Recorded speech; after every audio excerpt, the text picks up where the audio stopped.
warahmatullahi wabarakatuh. Sobat Azul rahimakumullah. Abu Nawas memang selalu bikin takjub banyak orang berkat kecerdasannya. Salah satunya adalah Baginda Raja.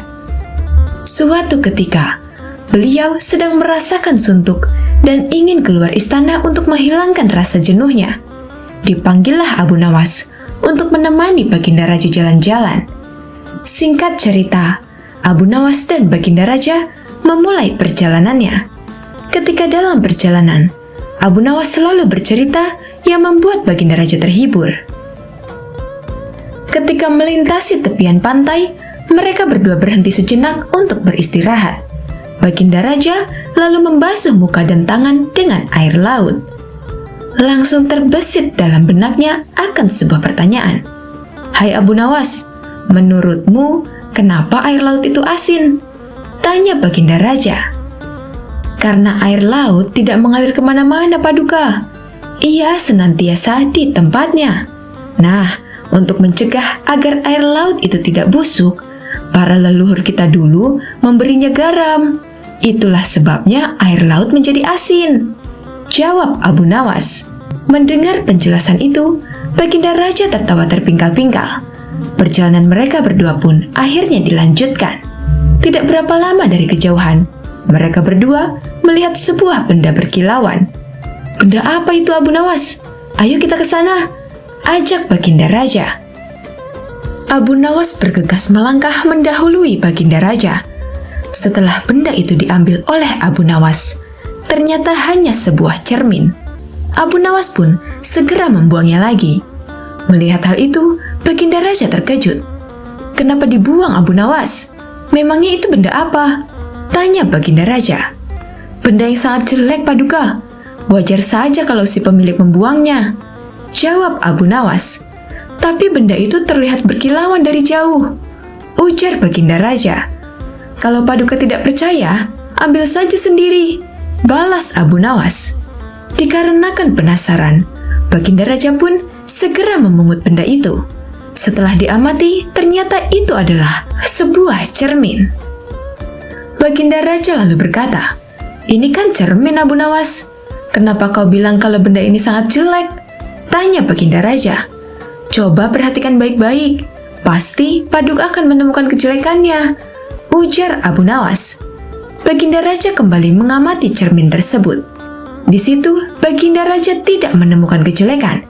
Yang ada hanya wajahnya sendiri di dalam cermin. "Nah, itu sudah tampak jeleknya. Ayo, lekas dibuang saja bendanya, Paduka," ucap Abu Nawas. Baginda Raja mulai memahami maksud ucapan Abu Nawas. "Kurang ajar kamu, Abu Nawas," balas Baginda Raja.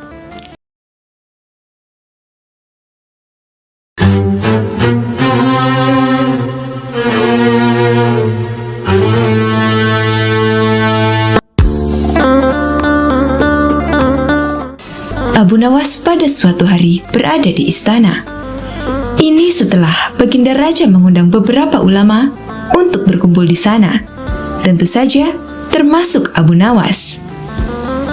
Baginda Raja mengundang Abu Nawas dan para ulama untuk membahas berbagai hukum Islam. Dengan begitu, beliau tetap bisa menimba ilmu tanpa harus meninggalkan istananya. Ulama fikih menyampaikan keilmuannya seputar hal haram dalam hukum agama Islam. Ulama tauhid menyampaikan keilmuannya seputar keesaan Allah Subhanahu wa Ta'ala beserta kekuasaannya yang meliputi alam semesta. Begitu juga dengan ulama lainnya. Setelah masing-masing ulama menyampaikan ilmu sesuai bidangnya, tibalah giliran Abu Nawas. Dikarenakan bingung harus menyampaikan apa, Abu Nawas pun berkata, "Ampun Paduka yang mulia, apa yang ingin Paduka dengar dari hamba? Hamba rasa para ulama ini sudah menyampaikan semuanya." "Kalau menurutmu demikian, baiklah, berarti sekarang waktunya tanya jawab," ucap Baginda Raja. "Abu Nawas, apa yang kau ketahui mengenai rezeki?" tanya Baginda Raja.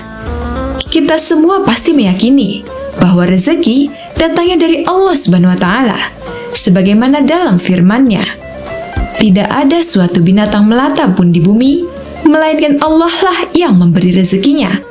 Jelas Abu Nawas. Rezeki itu bisa datang dari mana saja, Paduka.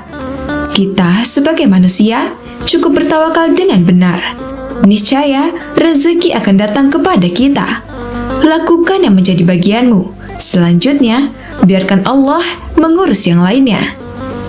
Ini berdasarkan hadis Nabi yang berbunyi, andai kalian bertawakal kepada Allah sebenar-benar tawakal, niscaya Allah akan berikan rezeki kepada kalian, sebagaimana Dia memberikan rezeki kepada burung yang pergi dalam keadaan lapar, lalu pulang dalam keadaan kenyang. Papar Abu Nawas. Ternyata pandangan Abu Nawas mengenai rezeki tidak sama dengan para ulama yang hadir. Wahai Abu Nawas, seandainya seekor burung tidak keluar dari sangkarnya, bagaimana mungkin ia akan mendapat rezeki? Tanya salah satu ulama. Untuk mendapatkan rezeki, dibutuhkan usaha dan kerja keras, Abu Nawas. Rezeki itu tidak datang sendiri, melainkan harus dicari dan didapatkan melalui sebuah usaha. Timpal ulama yang lain. Tapi Abu Nawas bersikukuh dengan pendapatnya, sehingga terjadilah sedikit perdebatan di antara mereka. Tidak ingin dapat berkepanjangan, Abu Nawas selalu berkata, begini saja, besok kita berkumpul lagi di sini dan buktikan pendapat kalian di hadapan Paduka Raja. Para ulama ini pun sepakat dengan tawaran Abu Nawas. Abu Nawas dan para ulama kemudian pamit kepada Baginda Raja untuk meninggalkan istana. Setelah berpamitan kepada Baginda Raja, Abu Nawas pun segera pulang ke rumahnya, sebab ia harus mengajar murid-muridnya.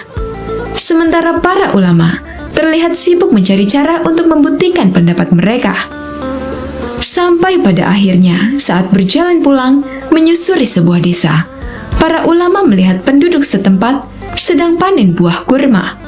Kemudian terbesitlah niatan untuk membantu warga. Setelah selesai dengan pekerjaannya, para ulama ini mendapat imbalan beberapa ikat buah kurma dari warga setempat. Mereka senang bukan main. Para ulama itu senang bukan karena mendapat kurma, tetapi memiliki alasan untuk menyampaikan kepada Abu Nawas dan Baginda Raja bahwasannya pendapat mereka soal rezeki adalah benar. Kita mendapatkan buah kurma karena berusaha dan bekerja, sedangkan Abu Nawas hanya diam di rumah. Mana mungkin dia mendapatkan kurma? Ini menunjukkan bahwa rezeki bisa didapat bila mencarinya dan bekerja. Jadi pendapat kita sudah benar. Besok kita bawa ini sebagai buktinya. Kita tunjukkan kepada Abu Nawas dan Baginda Raja, kata salah satu ulama kepada kawannya. Maka pada keesokan harinya, para ulama ini datang ke istana. Sesampainya di sana, ternyata sudah ada Abu Nawas duduk di hadapan Baginda Raja. Melihat para ulama sudah datang, Baginda Raja segera menyambutnya. Kemarilah, silahkan duduk tuan-tuan, sambut Baginda Raja. Mereka lalu duduk bersebelahan dengan Abu Nawas. Salah satu ulama kemudian berkata, ampun Paduka yang mulia, sesuai dengan janji kami membawa bukti atas pendapat kami. Kami rasa pendapat Abu Nawas kurang tepat. Justru pendapat kamilah yang lebih tepat. Mendengar hal itu, Baginda Raja pun bertanya, bukti apa yang kalian bawa? Para ulama ini segera menunjukkan beberapa ikat buah kurma dan meletakkannya di hadapan Abu Nawas dan Baginda Raja. Buah kurma ini kami dapat karena kemarin kami bekerja membantu warga panen kurma. Jadi, mengenai pendapat Abu Nawas yang mengatakan seseorang cukup bertawakal dengan benar, nanti rezeki akan datang sendiri, kami rasa pendapat tersebut kurang tepat, Paduka. Pendapat kamilah yang lebih tepat, karena rezeki itu harus dicari. Seandainya kami tidak bekerja membantu warga, kurma ini tentu tidak akan sampai di tangan kami. Sedangkan Abu Nawas kemarin hanya berdiam di dalam rumah. Apakah Abu Nawas mendapat kurma seperti kami? Tentu saja tidak, Paduka. Karena kemarin Abu Nawas tidak bekerja, kata ulama menjelaskan. Yang kalian katakan itu benar sekali. Aku sependapat dengan kalian, sahut Baginda Raja. Bagaimana denganmu, Abu Nawas? Apakah kamu masih membantahnya? Tanya Baginda Raja. Mendengar itu, Abu Nawas hanya tersenyum seraya mengambil kurma dan mencicipinya. Kemudian ia pun berkata, "Kemarin aku memang hanya di rumah seharian, karena aku harus mengerjakan tugasku sebagai guru, yaitu mengajar murid-muridku. Hari ini saat kalian bercerita tentang kurma, tiba-tiba saja saya jadi kepingin. Alhamdulillah kalian datang bukan hanya membawa ceritanya, tapi juga buah kurmanya untukku. Bukankah ini juga bagian dari rezeki yang datang tanpa sebab? Seperti yang hamba ucapkan dahulu, Paduka. Cukup dengan tawakal yang benar kepada Allah, niscaya Allah akan berikan rezeki. Lakukan yang menjadi tugasmu, selanjutnya biarkan Allah yang mengurus lainnya. Hamba melakukan tugas hamba sebagai guru. Lalu Allah mengirim kalian membawakan kurma untukku," ucap Abu Nawas tidak mau kalah. Mendengar penjelasan Abu Nawas, para ulama pun langsung tertawa satu sama lain. "Kamu memang cerdik, Abu Nawas," puji Baginda Raja. Sementara para ulama ini, meskipun berbeda pendapat, tidak saling menyalahkan dan membenarkan pendapatnya sendiri. Begitulah indahnya Islam apabila saling menghormati perbedaan pendapat.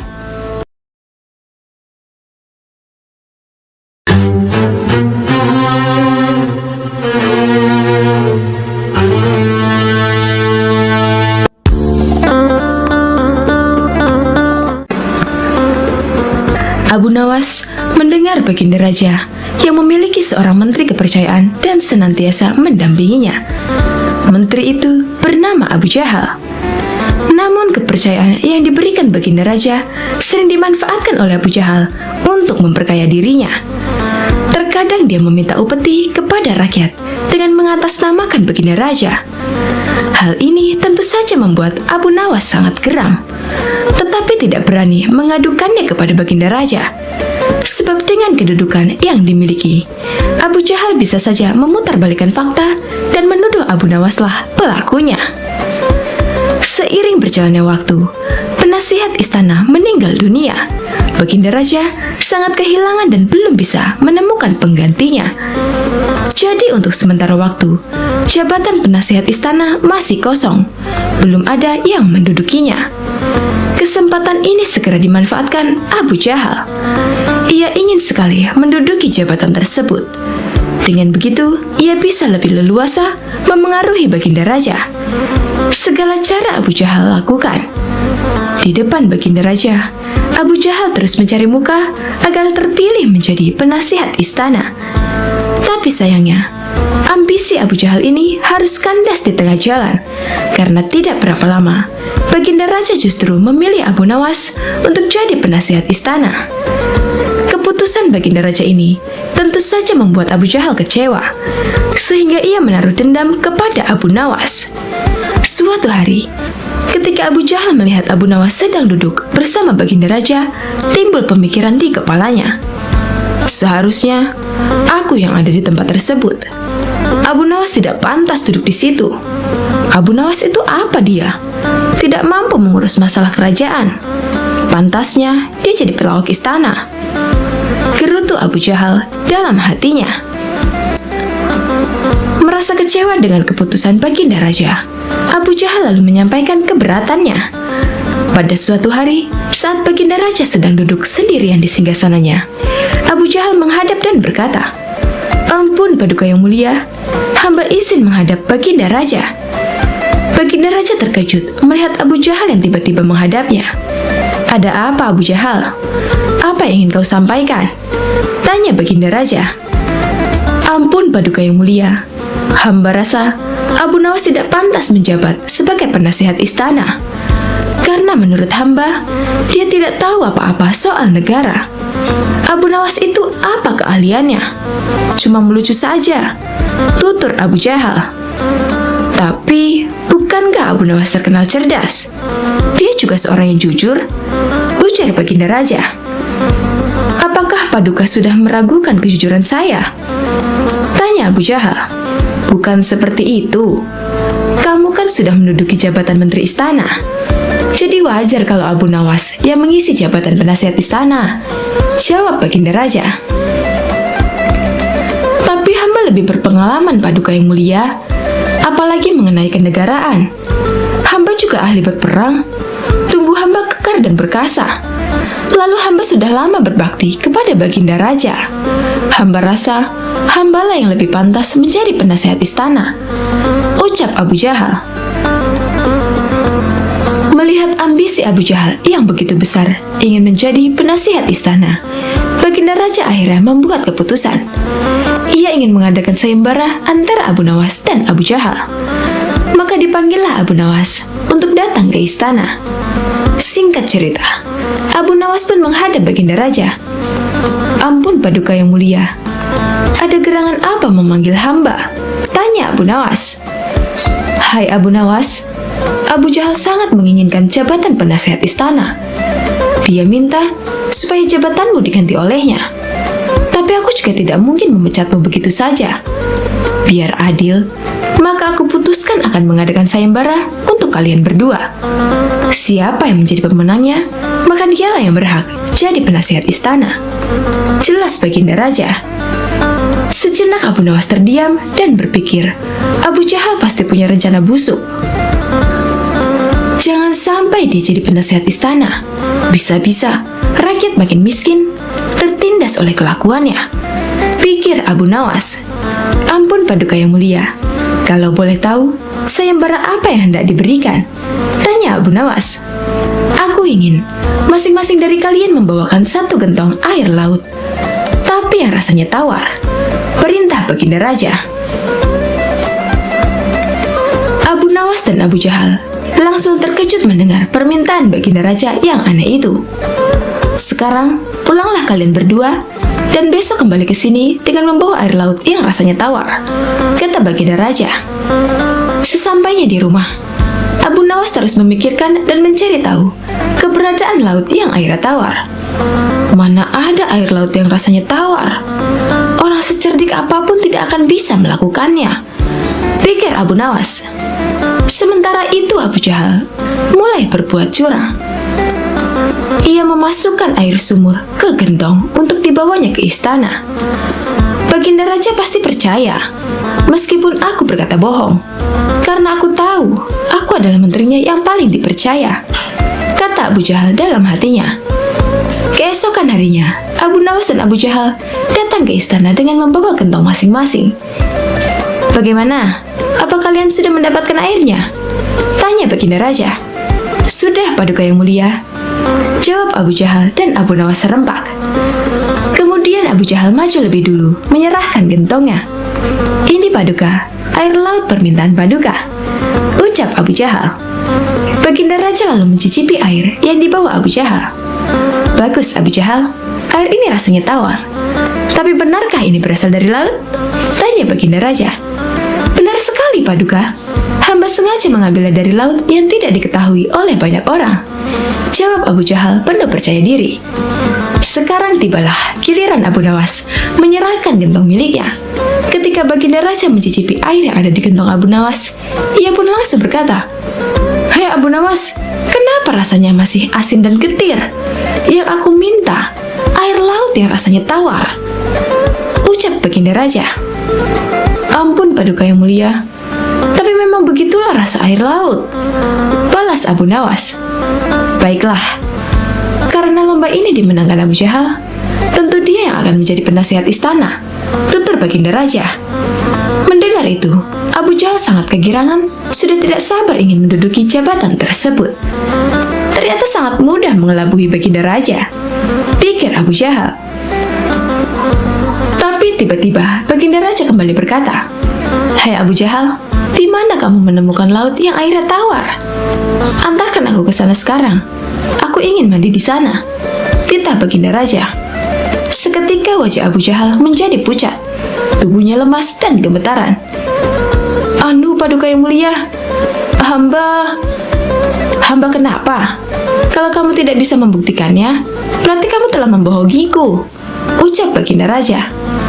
Ampun Paduka yang mulia, air yang hamba bawa memang bukan air laut, tapi air dari sumur. kata Abu Jahal ketakutan. Kamu lancang, Abu Jahal. Kamu kira aku anak kecil yang mudah dikelabui? Karena kamu telah berani berbohong, maka sebagai hukumannya, kamu bukan hanya gagal jadi penasihat istana, tapi juga akan dipecat dari menteri. Kamu juga harus menjalani hukuman penjara, bentak Baginda Raja. Kemudian Baginda Raja memerintahkan beberapa pengawal untuk menangkap Abu Jahal dan memasukkannya ke penjara. Kini tinggallah Abu Nawas di hadapan Baginda Raja. Hai Abu Nawas, bukankah kamu terkenal cerdik? Bisa saja kamu membohongiku, dan dengan kecerdikanmu itu, kamu tentu bisa menutupi kebohonganmu. Tapi kenapa kau tidak lakukan? Tanya Baginda Raja. Ampun Paduka yang mulia, hamba memang cerdik, tapi hamba bukan pembohong. Secerdik apapun manusia, tidak akan ada yang bisa mengubah rasa air laut menjadi tawar. Terang Abu Nawas. Kamu benar Abu Nawas. Itulah orang yang saya cari untuk menduduki jabatan sebagai penasihat istana. Cerdik dan juga jujur, kata Baginda Raja tersenyum puas. Wallahu a'lam bishawab.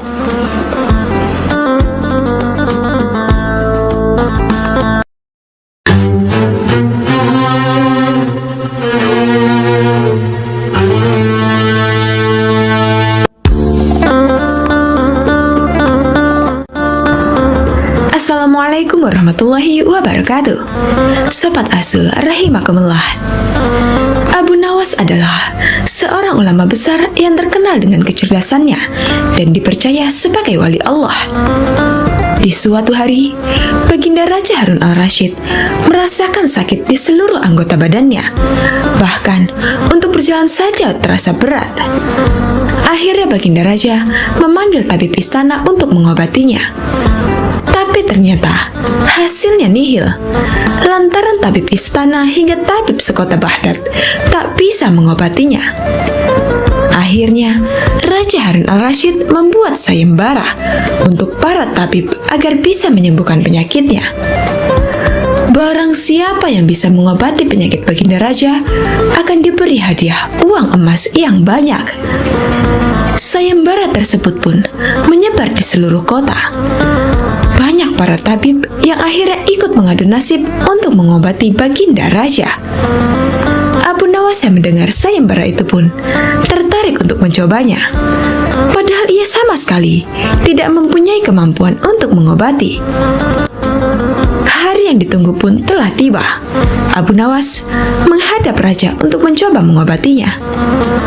Abu Nawas, rupanya engkau ikut pula dalam sayembara yang kuadakan ini, kata Raja. Benar Baginda, kata Abu Nawas. Apa kamu bisa mengobati penyakitku ini? Tanya Raja Harun al-Rashid. Hamba akan mencobanya Baginda. Hamba akan mencoba menerapkan cara-cara yang belum pernah dilakukan oleh tabib lainnya, jawab Abu Nawas meyakinkan. Abu Nawas kemudian meminta Raja Harun al-Rashid untuk menerangkan penyakit apa yang dideritanya, agar bisa memberikan tindak lanjut. Baginda Raja Harun al-Rashid pun menerangkan jika tubuhnya terasa nyeri, tangan dan kakinya terasa pegal-pegal. Setelah memeriksa, Abu Nawas tak langsung mengobatinya. Ia meminta waktu 2 hari kepada Raja Harun al-Rashid untuk meramu resep obat terbaik untuknya. Di bawah pohonnya rindang, Abu Nawas terus berpikir resep untuk sang Baginda. Maklum saja, Abu Nawas bukanlah tabib, sehingga ia pun bingung harus memberikan resep apa untuk Baginda Raja. Sambil duduk dan berpikir, dari kejauhan ia melihat seorang kakek tua yang masih sibuk sendirian memetik buah-buahan di kebun kurma. Abu Nawas yang heran langsung mendekati kakek tersebut. Setelah bercakap-cakap dengan kakek tersebut, Abu Nawas mendapat jawaban. Kakek tersebut menjadikan aktivitas memetik buah sebagai kesibukan. Jika tak ada kesibukan tersebut, malah merasa badannya pegal-pegal. Dari pertemuan tersebut, akhirnya Abu Nawas menemukan penyebab sakitnya Baginda Raja. Esok harinya, Abu Nawas pun menghadap Baginda Raja Harun al-Rashid. Hai Abu Nawas, belum 2 hari kau sudah menghadapku. Mana obat untukku? Tanya Raja Harun al-Rasyid. Maafkan hamba, Baginda. Kali ini, hamba datang belum membawa obat yang dapat Baginda minum. Sebab, obat yang bisa menyembuhkan Baginda hanya telur unta. Baginda harus cari telur unta itu sendiri. Karena jika tak dicari sendiri, maka khasiatnya akan hilang. Terang Abu Nawas. Kalau itu yang kau sarankan, baiklah, aku akan segera mencarinya, jawab Baginda Raja.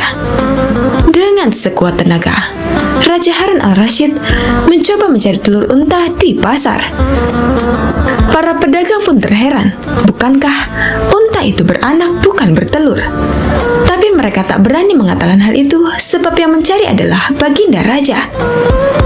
Setelah berkeliling kota dan tak menemukan satupun penjual telur unta, Harun al-Rasyid bertemu nenek tua yang menjelaskan jika unta tak bertelur tapi beranak. Baginda Raja lantas tersadar jika ia baru dibohongi oleh Abu Nawas. Sampai di istana, Raja Harun al-Rasyid merasa kelelahan setelah perjuangannya mencari telur unta dengan berjalan kaki. Baginda Raja pun akhirnya tertidur pulas karena kelelahan. Esok harinya, Baginda Raja tampak segar bugar, dan anehnya sakit yang diderita hilang begitu saja. Ia lalu menyuruh para pengawal untuk meminta Abu Nawas segera menghadapnya. Tak lama kemudian, Abu Nawas pun menghadap. Bagaimana, Baginda? Apakah Baginda telah menemukan telur unta yang hamba ajukan? Tanya Abu Nawas setelah memberikan salam kedatangan. Rupanya, engkau telah mempermainkanku ya? Jawab Baginda. Apa yang Baginda maksud? Tanya Abu Nawas. Engkau menyuruhku mencari telur unta, padahal unta tak bertelur, melainkan beranak. Terang Raja Harun al-Rasyid. Abu Nawas kemudian menceritakan pertemuannya dengan kakek tua, hingga ia memperoleh hikmah bahwa anggota badan yang tak pernah digerakkan akan membuat orang sakit. Pengalaman itulah yang ingin diterapkan Abu Nawas kepada bagindanya, supaya Baginda Raja tidak hanya memerintah tetapi juga bergerak. Tentu saja Baginda tidak akan menemukan telur unta, sebab tidak akan mungkin ada unta yang bertelur. Tapi, bukankah Baginda sekarang sudah merasa lebih enakan? Tanya Abu Nawas setelah memberikan penjelasan. Benar? Apa yang kau katakan itu benar, Abu Nawas? Jawab Raja yang tak lagi marah mendengar jawaban Abu Nawas.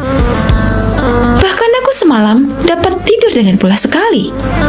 Lanjut Baginda Raja. Kalau begitu, betul jika ada pepatah yang mengatakan, tidak ada kelezatan kecuali setelah kepayahan, sahut Abu Nawas. Mendengar hal itu, Raja Harun al-Rasyid pun tertawa dan geleng-geleng kepala atas kecerdikan Abu Nawas.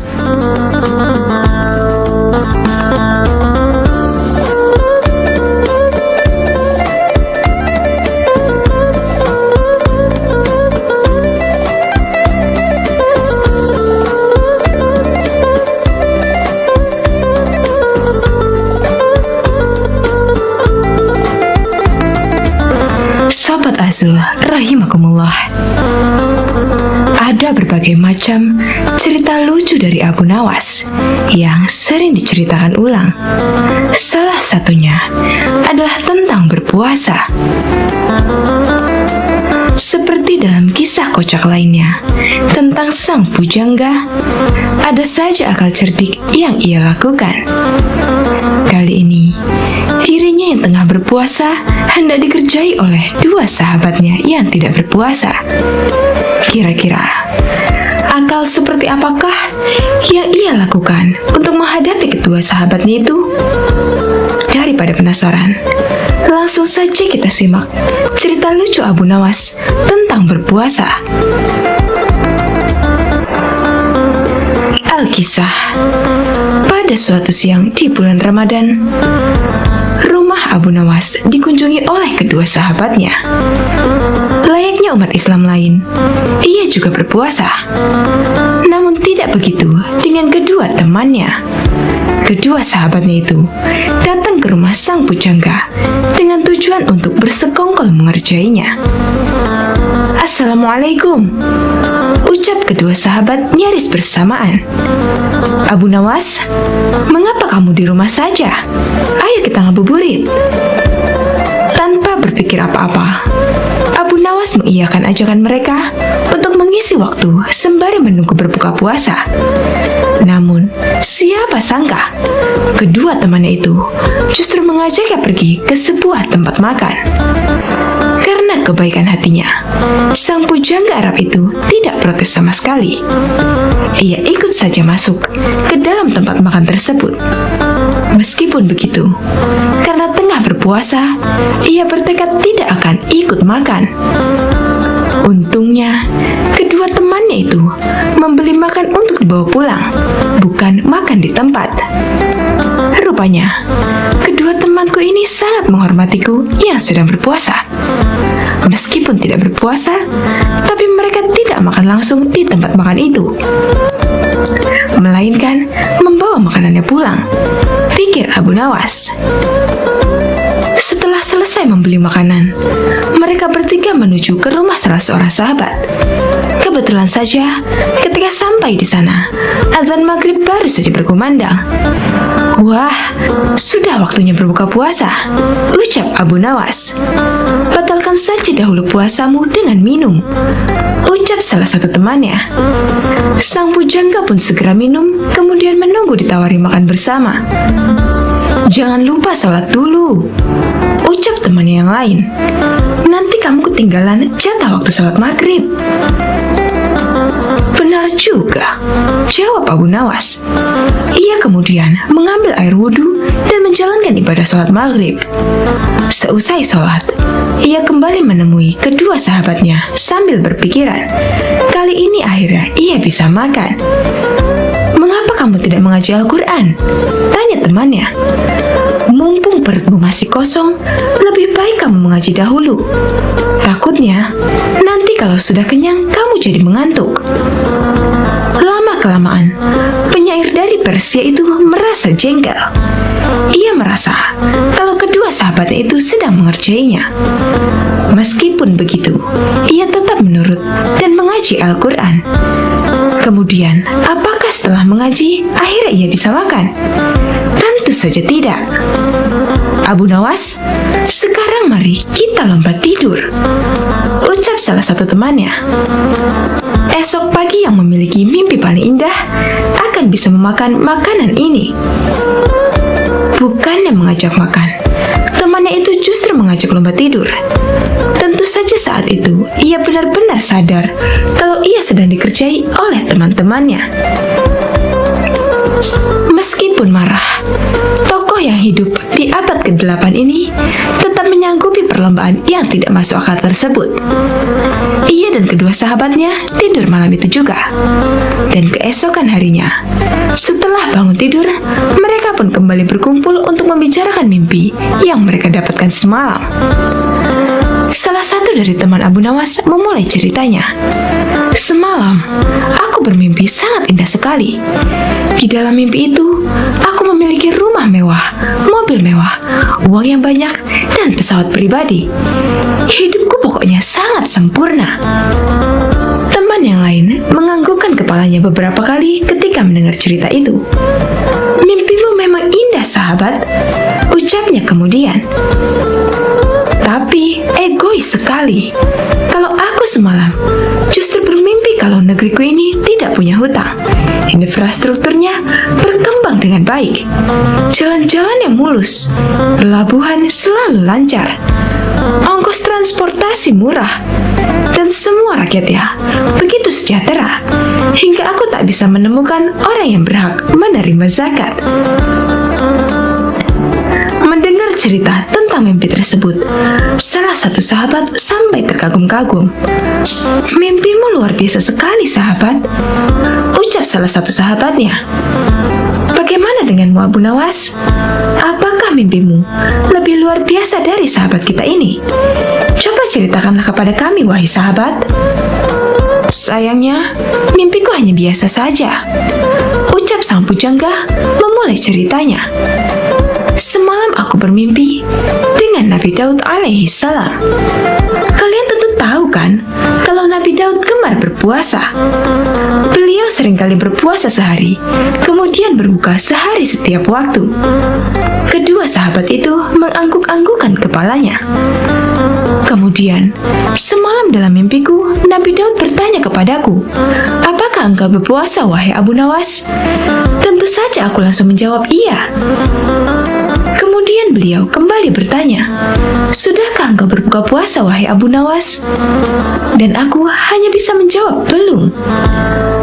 Kemudian Nabi Daud alaihissalam menyuruhku segera berbuka puasa. Saat itu juga, aku langsung bangun dari tidur dan mengambil makanan yang sudah kalian belikan kemarin sore. Kontan, kedua sahabat pun hanya bisa saling berpandangan.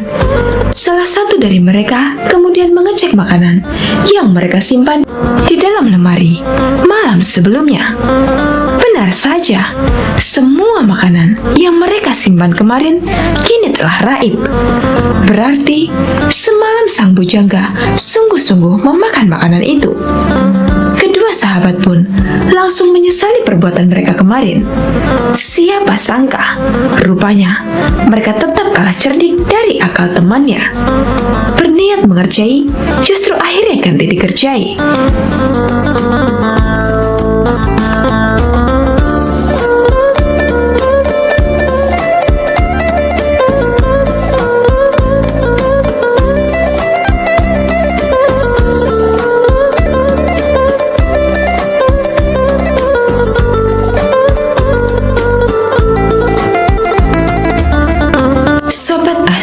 Rahimakumullah. Dikisahkan, kala itu sejumlah penduduk Baghdad berkumpul di depan istana Khalifah Harun al-Rashid. Sebagian berteriak dan meminta agar Abu Nawas segera ditangkap. Dikisahkan dalam buku Kisah Lucu Kecerdasan Abu Nawas, susunan Sukma Hadiwiyanto, kala itu sejumlah penduduk Baghdad berkumpul di depan istana Khalifah Harun al-Rashid. Sebagian berteriak dan meminta agar Abu Nawas ditangkap. Para penduduk protes karena baliho raksasa milik Abu Nawas yang dipasang di depan rumahnya yang berbunyi, "Dijual cepat matahari Baghdad. Siapa cepat dapat bonus anak unta." Penduduk lainnya merasa panik dan kasak-kusuk di depan istana. Mereka takut sekaligus bingung. Jika matahari Baghdad dijual, maka bagaimana mereka bisa hidup? "Abu Nawas, kamu serius mau menjual matahari?"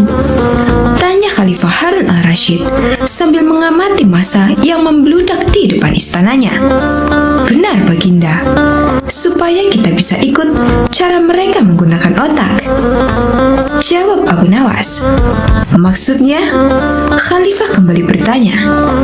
"Begini, Baginda. Apakah Baginda senang infrastruktur di Baghdad terbangun hebat di zaman Baginda? Baginda bangga bisa menjadi teladan untuk rakyat bahwa selama menjabat jadi khalifah, Baginda tidak korupsi. Baginda senang tidak mempertontonkan keserakahan dengan menguasai ratusan ribu hektar padang pasir. Padahal Baginda bisa melakukannya dengan kekuasaan yang sekarang Baginda genggam," beber Abu Nawas. Khalifah Harun al-Rashid yang bingung lantas meminta Abu Nawas untuk menjelaskan maksud dari ucapannya. "Abu Nawas, coba ke inti masalah. Jika Baginda turun dan tanya massa yang sekarang berdemonstrasi itu, ketahuilah bahwa mereka akan menjawab, 'Buat apa bangun infrastruktur? Infrastruktur tidak bisa dimakan.' Jadi, jalan-jalan mulus yang Baginda bangun selama ini, puluhan bendungan yang Baginda banggakan, lapangan terbang, rel kereta api di Koramabad, pasar-pasar di Kirkuk, itu semua percuma, tidak bisa dimakan, kata Abu Nawas menjelaskan. Khalifah Harun al-Rasyid pun terdiam. Baginda bangga tidak korupsi. Anak baginda jual pisang goreng. Itu malah membuat mereka marah dan cemburu. Buat mereka, baginda mestinya korupsi agar mereka tak repot-repot lagi bikin isu tak masuk akal. Misalnya, baginda keturunan Mongolia. Baginda memusuhi ulama. Baginda membiarkan partai Bants yang sudah dilarang tumbuh lagi. Wah, pokoknya banyak baginda. Lalu, apa hubungannya dengan menjual matahari? Tanya Khalifah Harun al-Rasyid.